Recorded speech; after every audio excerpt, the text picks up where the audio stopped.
You don't think more police make streets safer? No, Joe. I'm a black woman in America. I do not always think that more police make streets safer. When you walk down the streets of Georgetown, you don't see a police officer on every corner, but you don't feel unsafe. So what is it about talking about places like Southeast D.C., right, Ward 8, if you will, that people say, well, we need more officers to make us safe? I think we have to rethink what safety means in America.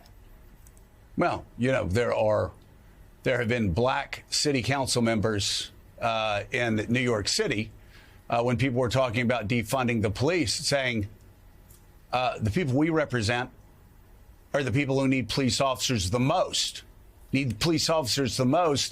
as safety officers in schools need police officers the most, so our children can walk from their homes to school without being stopped, 5-10 times by drug dealers or people that are going to assault them. I don't think this is an issue of black versus white. When you're talking about safety, there are a lot of black Americans who don't feel safe in their homes, in their neighborhoods.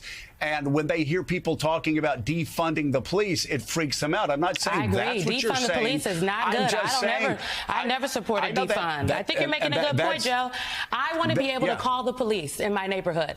When they come, I don't want them to think that I'm a suspect. But what we are talking about is that the President of the United States is saying that there is a crime emergency in Washington, D.C. An emergency could be anything that he says it is. So from his definition, maybe there is. The data would say otherwise. But the issue that people keep citing is about the young people, the carjackings, right? The kids running into a CVS and taking things out the CVS. That is juvenile crime. And so how are the police officers or the National Guard going to address the issue of juvenile crime? And until we start talking about the policy, let's talk about the crime bill that D.C. passed last year that could be strengthened, right? Let's talk about that. But Donald Trump is using rhetoric and playing on the real fears that some people have because of what they've seen on the news or maybe what they themselves have experienced. And it's not what they've seen on the news. It's not what they've seen on the